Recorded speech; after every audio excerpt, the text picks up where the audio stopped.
જ્યોતિ માતની જય। પ્રથમ તો કંચનબેન ને એક આજે આખું એને આયોજન કર્યું એ એક સરાહનીય વાત છે। એની અંદર એક જે સત્ય પ્રત્યેનો પ્રેમ છે ને એ દેખાઈ આવે છે આની ઉપરથી। કારણ કે આપણે ઘરે કોઈ છોકરા છોકરી પરણાવવાના હોય કે ઘરે કઈ આપણે આ કોઈ પ્રસંગ હોય એ એવી રીતે ઉજવતા હોય આપણે, પણ આજે સત્ય માટે થઈને એક એના ગુરુનો જે એની અંદર પ્રેમ છે એ વાત આટલું થઈને જે આ આખું આયોજન એને કર્યું છે એ આયોજન ખરેખર સરાહનીય છે। કારણ કે આમ જોઈને તો ફેમિલીના સપોર્ટ વિના તો કઈ શક્ય નથી। એ લોકો બેકગ્રાઉન્ડની અંદર એનો સપોર્ટ તો પૂરેપૂરો હોય જ, પણ કંચનબેન રહ્યા ને એને તો ખરેખર એક પ્રેમી આત્મા છે એમ કહીએ છીએ આપણે। કારણ કે અમારે ત્યાં બાપુની જગ્યાએ જમવાનું બનાવવાનું હોય કે કોઈનું હોય ને તો એ બાપુને જમવાનું શું જમશે એ બધી વસ્તુ એ આયોજન કંચનબેન કરે છે ત્યાં, અને એને એ પ્રેમ છે। એમના ગુરુ જ્યોતિમાં આપણા પાછળ ફોટો છે એ આમ જોઈને તો ખરેખર જ્યોત સ્વરૂપ હતા। એમને પોતાનું જીવન પોતાના માટે નહીં પણ બીજાના માટે જ ખરેખર જીવા છે, અને એમનું નામ છે જ્યોતિ। એ જ રીતે એને ઘણા લોકોના જીવનની અંદર જ્યોત પ્રગટાવી છે। એમનું જીવન આમ જોઈને તો બીજા માટે જ હતું, અને ગુરુની આજ્ઞાની વાત તો એવી હતી કે હરજીવન બાપાની અંદર કોઈ વિચાર થાય ને તો એના સ્પંદન આ જ્યોતિમાની અંદર થતા। બાપા ઘણો ટાઈમ આજે ગુણભાઈએ કીધું ને એ જગ્યા આપણી છે ને લાડલેલાલ મઢી 47-42 ફરલાટ પ્લોટમાં, ત્યાં ઘણી વાર હરજીવન બાપા રહ્યા ને એ પ્રસાદ લેવા આવતા તો જ્યોતિમાં એને ભાવતા ભોજન આ તે બધું બનાવતા, અને સરસ એક જેને કહેવાય ને કે ગુરુ પ્રત્યેનો પ્રેમ રહ્યો ને ઝળકતો, અને જ્યોતિમાના શિષ્ય એટલે આ કંચનબેન એના હૃદયમાંથી એવો જ પ્રેમ ઝલકે છે એ આપણે અત્યારે જોઈ રહ્યા છીએ। તો મૂળ વાત ઉપર આવી, આપણે અહીંયા બધા ભેગા થયા છીએ એ આમ જોઈને તો કોઈ પિક્ચર જોવા કે કોઈ નાટક કે કોઈ એવી વસ્તુ તો છે નહીં। બધી જગ્યાએ આપણે મનોરંજન કરવા જતા હોય, પણ આજે આપણે ભેગા થયા છે ને મનોભંજન કરવા ભેગા થયા છીએ। અને અહીંયા આમ જોઈને તો જગતના કલ્યાણની વાત, એક પ્રેમની વાત, એક કરુણાની વાત, એક સત્યની વાત, એવી બધી વાત થશે। બાપુ આપણા મયુર બાપુ છે ને એ આમ જોઈને તો 5 શીલના પાળનાર, બહુ અઘરું છે। આપણે તો અત્યારે આમ જોઈને તો આખા જીવનકાળની અંદર કલાકોમાં ભક્તિ કરી હોય પરમાત્માની, કલાકોમાં આવે। કારણ કે જો આપણી ઉંમર કદાચ અત્યારે ખાલી એમને સમથિંગ ધારીને હાલીને કે 45 વર્ષ હોય તો 45 વર્ષની અંદર 15 વર્ષ આપણે હુતા જ હોય। 15 વર્ષ હુતા હોય, 15 વર્ષ આપણે કઈ કામકાજ કર્યું હોય આપણા ઘર માટે થઈને, અને બાકીના 15 વર્ષમાં આપણે કઈ એવી પ્રવૃત્તિ કરી હોય કે જેમાં આપણને મોજ શોખ હોય એવી, પણ આ લોકો રહ્યા તો ખરેખર એનું પોતાનું જીવન રહ્યું ને એ જ પરમાત્માને માટે થઈને નિછાવર કરી દીધું છે। એટલે એમની અંદરથી એટલો બધો પ્રેમ ઝલકે છે, કારણ કે પરમાત્માનો સ્વભાવ પ્રેમ છે, પરમાત્માનો સ્વભાવ કરુણા છે। જ્યારે આ બાપુના અંદરથી તમને ઝળકે છે પ્રેમ, તમે તમારા લોકોની અંદર એક અત્યારે એમ નકર આટલા લોકોને બેસાડી રાખવા અને આટલા લોકોને બોલાવો તોય આવે નહીં, એમ અઘરું છે, પણ છતાંય આવી અને બેસી અને સાંભળીને એની અંદરથી જે પ્રેમ ઝલકે છે ને એ તમારી અંદરથી પાછો ઝલકો, એટલે તમે બધા અત્યારે અહીંયા ઉપસ્થિત છો। તો આપણી મૂળ વાત એ છે કે 68 તીરથ ગુરુજીના ચરણે આપણે ઓલાભાઈ અશોકભાઈ ભાયાણી એને બધો સત્સંગ કર્યો, રામ નામ કે હીરે મોતી, તો એને એ જ કીધું કે રામ નામ કે હીરે મોતી એમાં પેલા રામ રામ, પછી ત્રીજા રામ, પછી ચોથા રામ। તો આમ ખરેખર રામને જે સમજવાની વાત રહી ને એ મહત્વની છે. અને આપણે આ જે સત્સંગ ને ભજન ને બધું કરી છે ને એ એક જાતનું આમ જોઈએ ને તો આત્મ કલ્યાણ માટે છે. હવે થાય છે એવું કે સત્સંગમાં તો આપણે જાય છીએ પણ આપણે શું કરવાનું છે ને એ ખરેખર આપણને ખબર હોતી નથી. જેમ કે અત્યારે આપણે ક્યાંક પિક્ચર જોવા ગયા હોય તો અહીંયા પિક્ચર જોઈને હલાવી એટલે અહીંયા વાત પૂરી થઈ જાય. નાટક જોવા ગયા તો નાટક જોઈને હલાય. પણ સત્સંગમાં આપણે જાય ને ખરેખર આપણે શું કરવા જાય છે એ કઈક અંદર તમને આમ વિચાર આવે કે ભાઈ આપણે શું કરવા જાય છે. ખરેખર આપણને અંદરથી એક ભૂખ હોય છે, એક પ્યાસ હોય છે, એક જાણવાની અંદરથી આપણને એક છે ને અપેક્ષા આશંકા આપણે થઈ હોય છે કે ભાઈ આપણે કંઈક જાણી. તો આ બધું જાણવા માટે થઈને સત્સંગ ભજનનો પ્રોગ્રામ બધો હોય છે. અને એ જ સાચી વાત છે. કારણ કે થાય છે એવું કે ઘણા કહે છે બધું કે હું બધું જાણું છું, મને આ ખબર પડે છે, હું આત્મા છું. નાના નાના છોકરા વાત કરે એવું નથી. નાના છોકરાઓ એ વાત કરી શકે હું આત્મા છું, હું પરમાત્મા છું, હું પરમાત્માનો અંશ છું. આવી બધી વાતો કરતા હોય પણ ખરેખર એ કઈ જાણતા હોતા નથી. એને તમે એક નાનકડા આપણે એક વાર્તા દ્વારા સમજાવું તમને કે અત્યારે આપણે ગમે ત્યાં જાય તો આપણે વાત શું કરી કે મારું નામ અત્યારે હું મારું જ ઉદાહરણ આપું, મારું નામ ધવલ સંકલ્પરા છે. બધા મને ધવલથી ઓળખે. મારી જ્ઞાતિ આ છે, મારું ગોત્ર આ છે, મારો જન્મ આ જગ્યાએ થયો, મારા માતા પિતા આ છે, મારું ગામ આ રાજકોટ છે, મારો દેશ આ છે. આ બધી મારી આઈડેન્ટિટી થઈ. હવે ઘણી વાર બાપુ વાત કરતા હોય છે આપણે કે બધી ઓળખાણ રહીને એ આપણા આ શીશ રહી ને શીશ એની ઉપરથી હોય છે બધી ઓળખાણ. કે ભાઈ તમે અત્યારે મને ઓળખો છો, હું અહીં ખાલી એક રૂમાલ આમ ઢાંકી દઉં ને તો તમે મારા નીચેના ધડથી મને ઓળખી ન શકો કે હું કોણ છું એમ. તો બાપુ એવી ઘણી વાર વાત કરે છે કે ભાઈ મારું ધડ રહ્યું ને એ આમ્રપાલી ચોક પાસે રખડતું હોય, આમ્રપાલી ફાટક પાસે તો માણસો જોવે કે કોકનું ધડ પડ્યું છે પણ કોઈને ખબર ન પડે કે અરુણ બાપુ છે એમ ખબર ન પડે. શું કરવા ન ખબર પડે? કારણ કે માણસ ઓળખાય છે મોઢાથી, ફેસથી. આપણે ફેસથી આપણને ઓળખી શકીએ. તો ન્યાથી માણસો કદાચ આપણા સત્સંગીએ નીકળે તો હાલીને નીકળી જાય અથવા તો પસાર થઈ જાય, એને ખબર ન પડે કે આ અરુણ બાપુ નું ધડ છે. પણ એનું શીશરીયું એ પાછું બાપુ જ કહે છે, હું નથી કહેતો. બાપુ કહે છે કે સાંગળવા ચોક ની અંદર રખડતું હોય, ઠેપે ચડતું હોય એમ કહે. કારણ કે એને હું મિટાવી દીધો છે એટલે એને જીવતા મારી હગે અને એના શરીરને ઠેપે ખવડાવી હગે. હું મટી જાઉં બહુ અઘરી વસ્તુ છે, હું તમારી અંદરથી નીકળી જાઉં બહુ અઘરી વસ્તુ છે. એના માટેનો આપણે સત્સંગ કરી ધરી. પણ પેલા આપણે અરુણ બાપુની વાત પૂરી કરી કે ભાઈ સાંગળવા ચોકની અંદર ઈ શીશ હોય તો આપણે માનો કે ત્યાંથી કોઈ નીકળે આપણા સત્સંગી હરસદાન છે કે આપણે આ ભાઈ છે વિનુભાઈ છે કોઈ નીકળે જયંતિભાઈ તો એ કે આ તો અરુણ બાપુનું છે મોઢું, આ અરુણ બાપુનું ફેસ છે. તો અરુણ બાપુનું ધડ ક્યાં ગયું?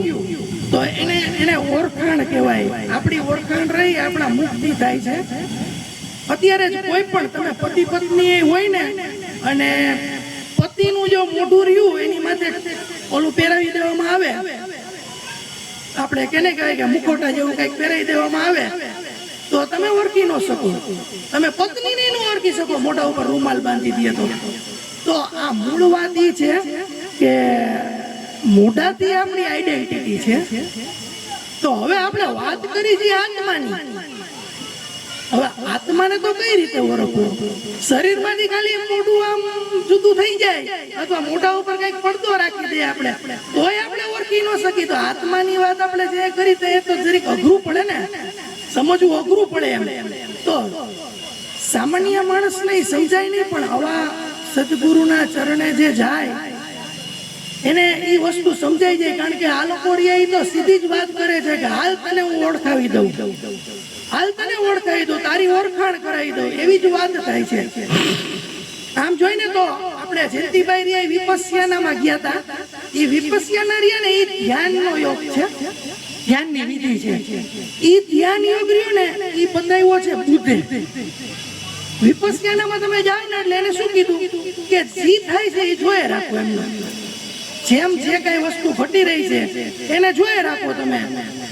તમે કોઈ પણ જાતના અણતરરૂપ એની અંદર ન થાવ. જેમ ફોરેસ્ટ અધિકારી હોય એ જંગલની અંદર હોય અને સિંહ કોઈ હરણનો શિકાર કરતો હોય તો એ કઈ હરણને બચાવવાની ચેષ્ટા ન કરે.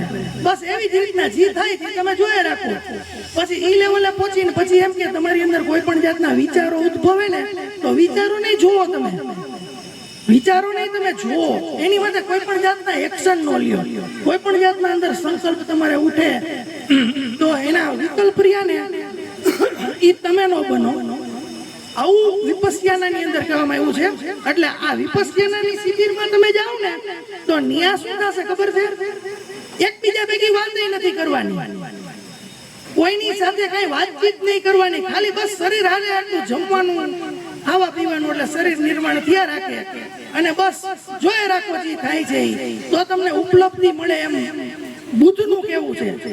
એવી જ રીતના મહાવીર રહ્યા ને એને એક ધ્યાન આપ્યું, શુક્લ ધ્યાન જેને કહેવાય, પ્રતિક્રમણ ક્ષમા.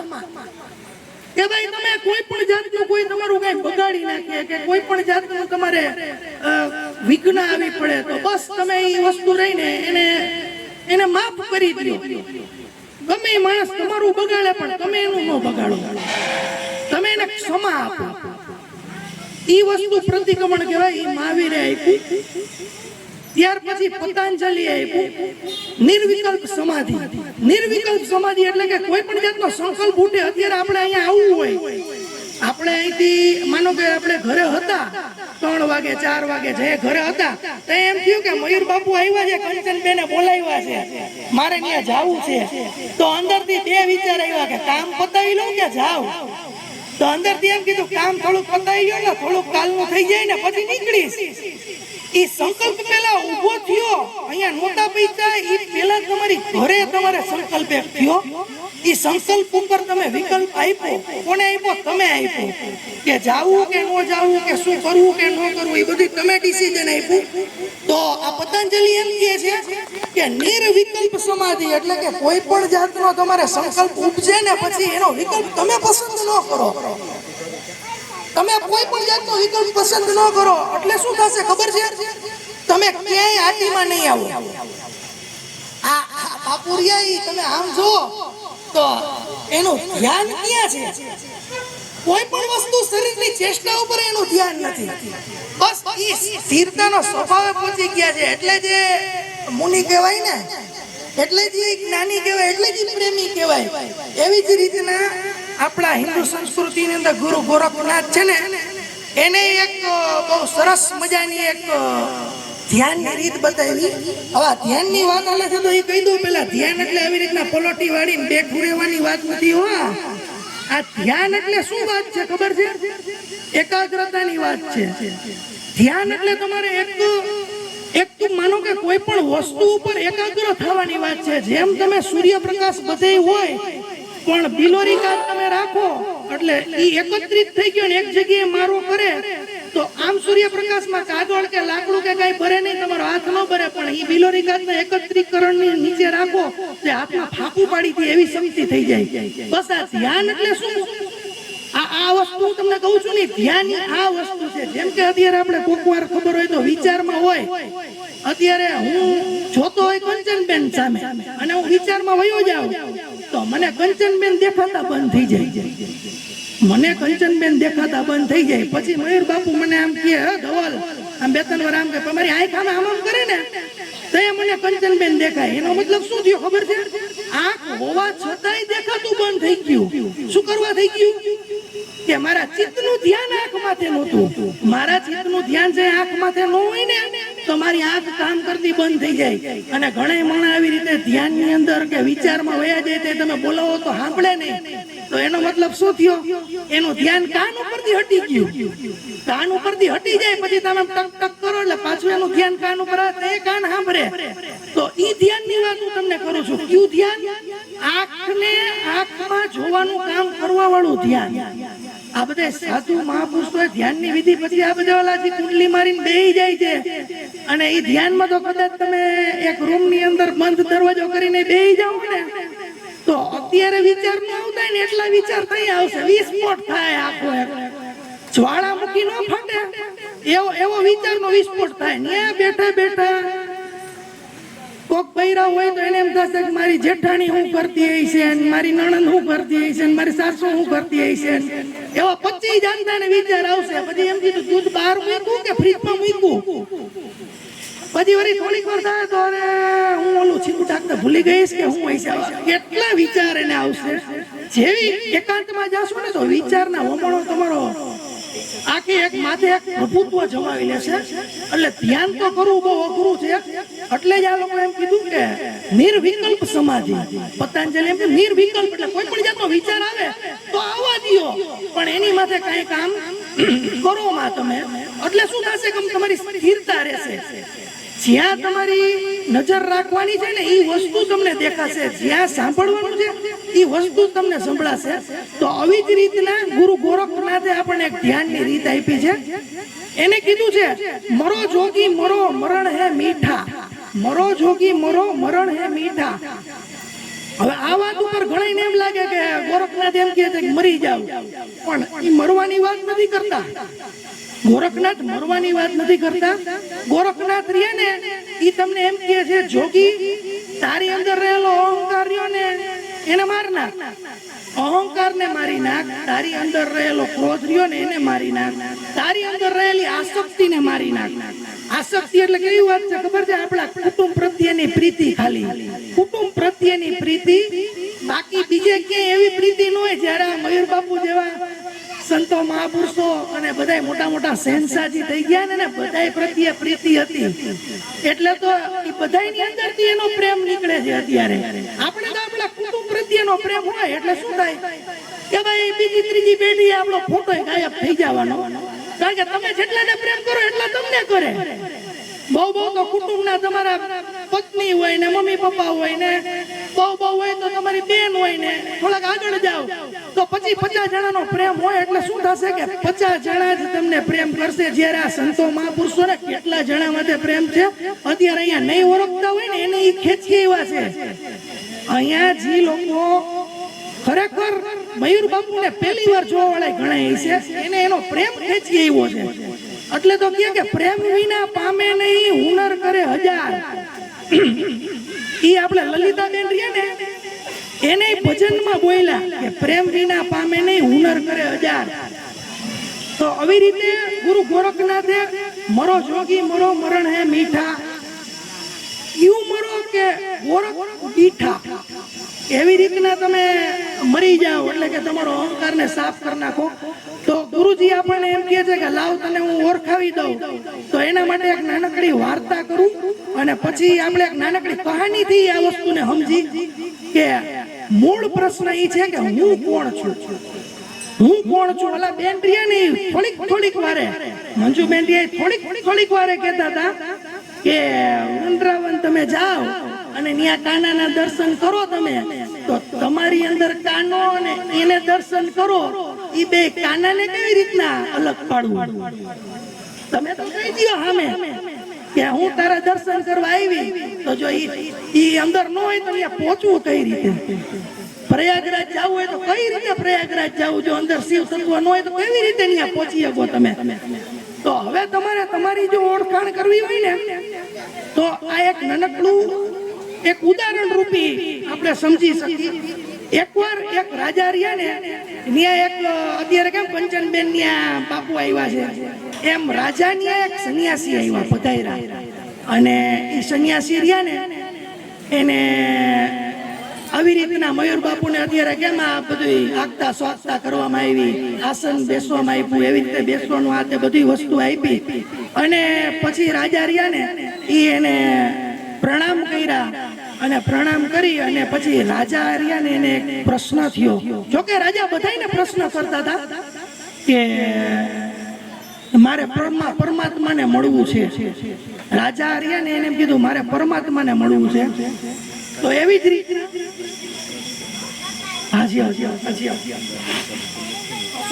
અશ્વિન ક્યાં ગયો?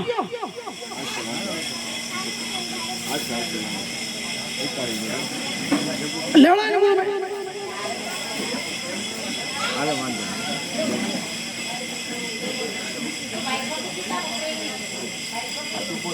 હા, ઈ રાજા રહ્યા ને ત્યાં એક સંત રહ્યા ને ઈ પધાર્યા હતા. એક જોજો હાલવામાં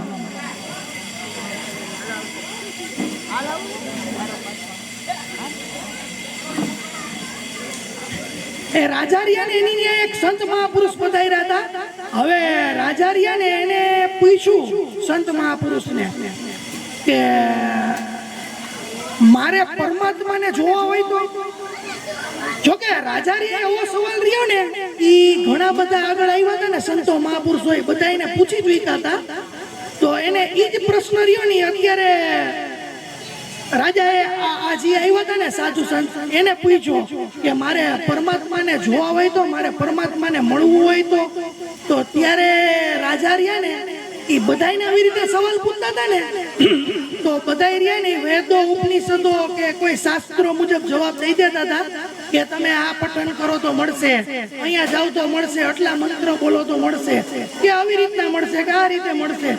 તો બસ એવી રીતના જે રાજા આ બધી વસ્તુ કહી દેતા હતા ને બધાને, તો આને એમ હતું કે આ સંન્યાસી આ જ જવાબ આપશે કે તમે આમ કરો તો મળશે કે આમ કરો તો મળશે. પણ આને જેવું કીધું ને એટલે સંન્યાસીએ સીધું એને કીધું રાજાને કે તમારે અત્યારે જ સાક્ષાત્કાર કરવો છે કે હમી શકો એમ છો? અને આવી જ રીતના આપણે બધી જગ્યાએ પરમાત્માની ખોજમાં જાતા હોય છે, પણ ખરેખર આપણને એટલી બધી પ્યાસ હોતી નથી.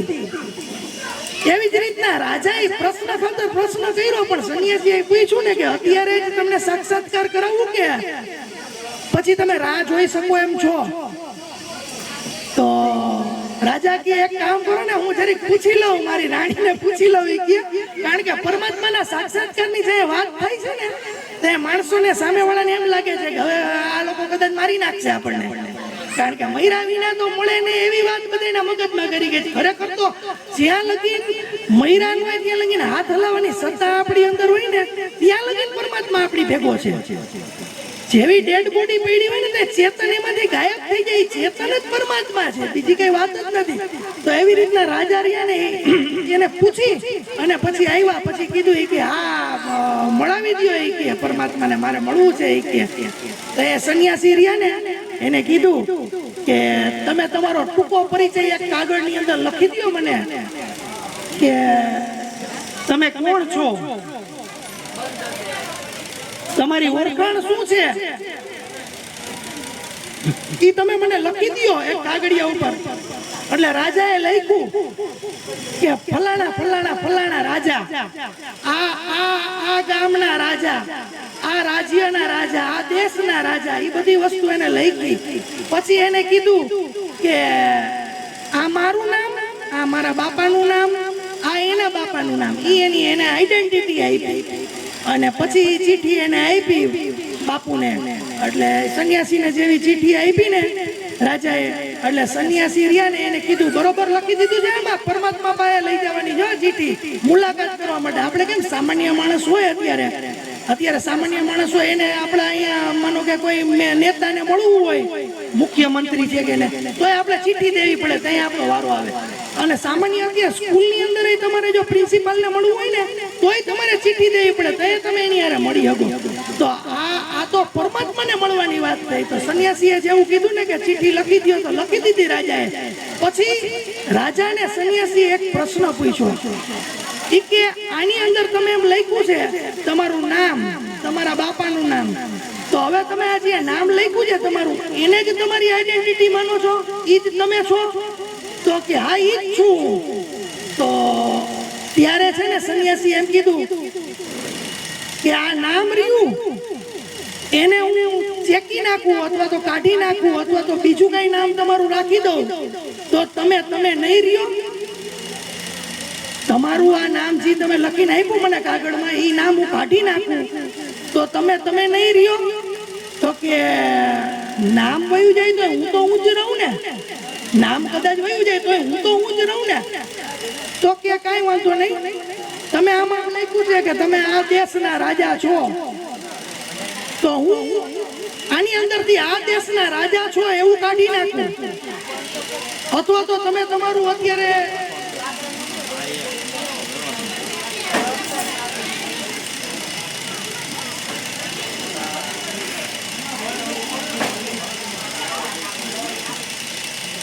તમે તમારું અત્યારે માનો કે એમ લખ્યું છે કે હું આ દેશનો રાજા છું અને તમે કદાચ અત્યારે ભિખારી થઈ જાઓ, તમારી પાસે કાંઈ રીએ નહીં, તમારું નામ તમે જે રાજા લખીને આપ્યું છે ઈ જ આપણે કાઢી નાખીને તમને ભિખારી બનાવી દઈ તો તમે જ રહ્યો કે તમે બદલી જાશો? તો રાજા કે તોય હું જ રહીશ, ભલે ને રાજા નો રહ્યો, ભિખારી થઈ ગયો તો હું જ રહીશ કે તો હું એમ માની લઉં. સંન્યાસીએ કીધું કે તમે રાજાજી નામ આપ્યું ઈ તમે નથી, ઈ માની લઉં એમ? તો કે હા ઈ માની લ્યો કે બરોબર છે. પછી એને એમ કીધું કે તમારું નામ રહ્યું જે તમે લખીને આપ્યું છે ઈ નામ રહ્યું ઈ તમારા ભાઈબાએ બદલાવીને બીજું પાડી દીધું હોત અને અત્યારે તમે નામ બદલાવ્યું. ઘણા એફિડેવિટ કરીને નામ અત્યારે બદલાવે છે, ખબર છે ને? તો હું મારું નામ ધવલ છે એ બદલાવી નાખું તો હું જ રહું ને, ભલે ને મારું નામ બદલી ગયું, નામનું શું કામ એમ? રાજાને પૂછવામાં આવ્યું કે તમારું નામ કાઢી નાખી તોય તમે જ રહેશો? તો કે હા તોય હું જ રહીશ. તો સંન્યાસીએ એ ચિઠ્ઠી રહીને રાજાને પાછી આપી દીધી અને એને એમ કીધું કે તમને તમારી ઓળખાણ નથી, તમને તમારી ઓળખાણ નથી. તમે જે અત્યારે તમે કહો છો ને હું રાજા છું, તો રાજા કાઢી નાખ્યું તોય તમે રહ્યા, એટલે તમે ઓળખાણ આપી ખોટી, તમે તમારું નામ આપ્યું ઈ તમે નથી, તો એ વાત ખોટી. તો હવે મારે મળવા કોને? મારે પરમાત્મા આરે જી લઈને જાઉં એમ કહું કે આ આવવાના છે, હવે તમને તમારી જ ઓળખાણ નથી તો પરમાત્મા થકો ભેટો કઈ રીતના થાય? હવે કોઈ માણસનું કઈ નામ જ ન હોય, કોઈ માણસનું મોઢું ન દેખાતું હોય તો ઈ ઓળખાય નહીં. એવી રીતના આત્માનું કામ એવું છે કે ઈ ઓળખાય નહીં, કારણ કે આ તો અંતરની વાત થઈ. બાહ્ય રૂપની અંદર ખાલી મોઢું નીકળી જાય તો ન ઓળખાણ પડે, તો અંદર આત્માને ઓળખવો તો બહુ અઘરો પડે ને. તો સંન્યાસીએ એક વસ્તુ છેલ્લે કીધી, તો હવે રાજા શું કરશે? તો રાજા કહે તો હું પામી જ નહીં શકું, હું મને જાણી જ નહીં શકું. તો કે ના, તું જાણી શકી શીખ્યા પણ તું કઈ સારા સંત કે કોઈ સદગુરુ રહ્યા ને એના સાનિધ્યમાં જા અને પછી તું તારી અંદરનો હું ને કાઢ, તારી અંદરનો હું રહ્યો ને એને કાઢ. તો રાજા રહ્યા ને એને કીધું કે હું તો જાણતો તો કે મારું નામ શું છે, મારું રાજ્ય શું છે, મારા દુશ્મન કયા છે, મારા રાજ્યનો વ્યાપ કેવડો છે, મારી પાસે કેટલું જોર જવેરાત સોનું છે, મારા આ આખા નગરજનો રહ્યા ઈ કેટલા છે, બધી વસ્તુ મને ખબર હતી પણ હું પોતાને ઓળખી નથી શકતો, મને મારી ખબર નહોતી. તો બધું એનું રહ્યું ઈ માટીની અંદર મળી ગયું અને પૂરું થઈ ગયું. એટલે જ આપણે આત્મકલ્યાણ માટે થઈને સંતોના ચરણે જવું પડે, કારણ કે આ લોકો રહ્યા ને ઈ તમને ઓળખાવે છે, ઈ તમને ઓળખાવે છે. તમે અત્યારે જે વસ્તુને ઓળખો છો ને ઈ માથેનું કપડું છે, કપડાથી જ ઓળખાણ કરી છે આપણે બધા એકબીજાની ઓળખાણ કરી છે કપડાથી જ કરી છે. મુખોટું ઈ પછી શરીર બીજી વાત આવી. માનો કે સ્થૂળ શરીરની વાત આવે ને તો મુખ રહ્યું ને ઈ આપણી ઓળખાણ માટેનું બીજું મુખોટું છે. જ્યારે સૂક્ષ્મ શરીરની વાત આવે ને તો એને સમજવું બહુ અઘરું પડે. પછી કારણ શરીર આવે, પછી અકારણ શરીર આવે. તો એમ કરતા તમે જો આગળ વધો ને તો ધીરે ધીરે બહુ અઘરું થતું જાય. એટલે પછી સંન્યાસીએ કીધું કે જે તને તું ઓળખાઈ જઈશ ને પછી તું જ્યાં છો ને ત્યાં તારું ભજન કરી શકીશ અને પછી તારે ક્યાંય જવાની જરૂર રહેશે નહીં. તો આવા સંતો મહાપુરુષોના ચરણે તમે જઈ આવો ને તો એક આત્મ સાક્ષાત્કાર તમને કરાવી દઈએ. હવે બહારની દ્રષ્ટિ હોય અત્યારે તમારી પાસે તો તમને બધું દેખાય છે. અત્યારે આ આંખ બંધ કરી દો એટલે દેખાતું બંધ થઈ જાય બધું. તો હવે રહી વાત જ્યોતિમાની, તો જ્યોતિમા રહ્યા ને એના નામ મુજબ ઈ પોતે જ્યોત સ્વરૂપ હતા, એક જ્યોત હતા. એક તમે સમજી શકો કે ભાઈ એક અંધારું રૂમ હોય, એક મોટો ઓરડો છે એ અંધારું જ છે, એની અંદર તમે દીવો પ્રગટાવો તો પ્રકાશ થાય. અને અહીંયા હું ઊભો હોય ને તમે સામે ઊભા હોય તો મારું મોઢું તમને દેખાઈ જાય, તો એને બહારની જ્યોતિ કહેવામાં આવે. જ્યારે આ જ્યોતિ રહી ની અંતરની જ્યોતિ છે, અને અંતરની જ્યોતિનો પ્રકાશ થાય ને તે તમે અંતરપટની અંદર બધી વસ્તુ જોઈ શકો. જ્યારે તમે અંતરની વાત જે આવે ને ત્યાં હું કોણ છું ને ઈ લેવલે તમે પહોંચો. અત્યારે તો ઉપરની વાત છે એટલે તો નામ ને રૂપમાં બધા હલવાયેલા છે અથવા તો ગુણની અંદર હલવાયેલા છે. પણ આ નામ રૂપ અને ગુણ રહ્યા ને પર જઈ અને એની અંદર ઉતરવાની વાત છે. એટલે જ્યોતિમાં રહ્યા ને એના ફૈપાએ કે એને જે નામ પડ્યા હોય ને તે એના મોઢામાં જ્યોતિ નામ આવ્યું હોય, પણ એ જ્યોતિ નામ રહ્યું ને એના ફૈબામાં આવનારા સંતો મહાપુરુષો જે એનું અવતરણ કરવાનું હોય ને તે એની અંદર ઉજાડે, એટલે એનું નામ જ્યોતિ છે. જ્યોત છે જ્યોત જલાતે ચલો. હવે આ જ રીતે તમે કૃષ્ણનો એક પ્રસંગ રહ્યો ને એને કયો ને જો તો મહાભારતની અંદર જે તમે કૃષ્ણએ એમ કીધું તું કે અર્જુન તારી ચામડાની આંખથી તને દેખાશે નહીં એટલે હું તને દિવ્ય ચક્ષુ આપું. ગુણુભાઈ બોલ્યા અત્યારે આપણે કે હું તને દિવ્ય ચક્ષુ આપું એટલે તને બધું દેખાશે. તો ઈ કઈ ચક્ષુ એવી ઓલી દૂરબીન જેવી નથી કે કઈ સ્પેશિયલ ટાઈપની નહોતી કે ઈ આંખથી બધું દેખાઈ જાય. ઈ અંતરની આંખ હતી, ઈ જ્ઞાનની જ્યોત હતી. તારે દીવો કરીને જી આપણે ઈ તેલનો કે ઘીનો દીવો હોય અને એ રૂમની અંદર અંધારું હોય ને એને ભગાડે અને ન્યા પ્રકાશ કરે. જ્યારે અંતરનો દીવો હોય ને જી ઈ જ્ઞાનનો જાગરણનો એક તમારી અંદર એક સમજણનો દીવો પ્રગટે અને ઈ દીવો જે પ્રગટે ને પછી કઈ સમજવાનું રહેતું નથી, પછી કઈ જાણવાનું રહેતું નથી, પછી કઈ જવાનું રહેતું નથી. ઈ જ્યોત જગેલી રહે ને એટલે તમે દેખાઈ જાવ. બસ આ લેવલે પહોંચવાની વાત છે. અને આવી ઓળખાણ છે તમારે કરવાની કોઈને ઈચ્છા થાય તો આપણે મયુર બાપુ લાડલેલાલ મોટી 27-45 પ્રહલાદ પ્લોટમાં એમ માનો ને કે 30 ને 40 વર્ષથી સતત બીજા માટે જીવી રહ્યા છે અને સતત બીજા માટે થઈને એક જ્યોત જગાવવા માટે થઈને આ પોતાની જ્યોત જગાવી રહ્યા છે. તો આવો દિવ્ય સત્સંગ રહ્યો ને એ દરરોજ રાતના 9:30 થી 11:30 આપણે પ્રહલાદ પ્લોટમાં લાડલેલાલ મોટીમાં ચાલુ છે. મયુર બાપુના સાનિધ્યમાં અને અરુણ બાપુ દાદા ગુરુ રહ્યા એના સાનિધ્યની અંદર અને દર બીજે અને પૂનમે સંતવાણી અને મહાપ્રસાદનો પ્રોગ્રામ હોય છે. એની અંદર બધાએ લાભ લેવા વિનંતી. બોલો સદગુરુ મહારાજની જય.